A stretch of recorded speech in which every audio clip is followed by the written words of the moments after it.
पनीर घेतलं आहे आपण, त्यामध्ये शिमला मिरची, टमॅटो, मका, हर्ब्स घेतलेत आणि चिली फ्लेक्स, पिझ्झा सॉस. आपण मिक्स करूया सगळं. सगळ्या शेवटी थोडंसं मीठ टाकायचं आणि पुन्हा एकदा मिक्स करून घेऊ. इथं आपण मूग डाळ घेतली आहे, भिजवलेली आहे, छान भिजली. ते मिक्सरच्या भांड्यात टाकूया. त्यामध्ये हिरवी मिरची, आलं, मीठ, पाणी ओतून घेऊया थोडंसं. आता हे मिक्सरला बारीक करून घेऊ आपण.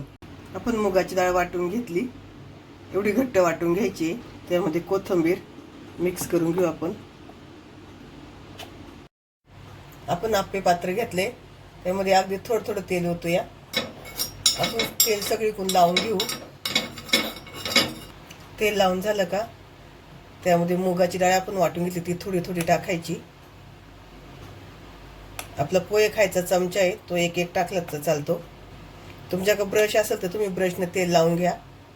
आपण जे वाटण टाकले ते आज सगळीकडून असं पसरून घ्यायचं आणि बारीक गॅस ठेवायचा, फास्ट गॅस नाही ठेवायचा. सगळीकडून असं पसरून घ्यायचं. आपण वाटी तयार करून घेतली आहे, त्यामध्ये थोडा थोडा टमाटर सॉस, सगळीकडून असा टमाटर सॉस पसरून घ्यायचा.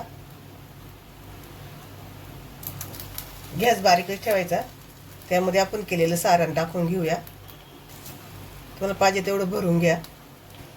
त्यावरती चीज आणि त्यावरती कोथिंबीर, त्यावरती कोथिंबीर सगळीकडून टाकून घ्यायची थोडी थोडी आणि बारीक गॅस केला आपण एकदम. त्याच्यावर झाकण ठेवून घेऊया. 2 मिनिटासाठी झाकण ठेवून घ्यायचंय.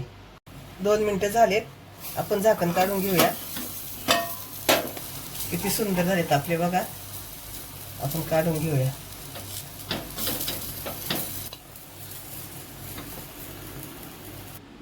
इथं छान आपले पिझ्झा बाईट तयार झालेत.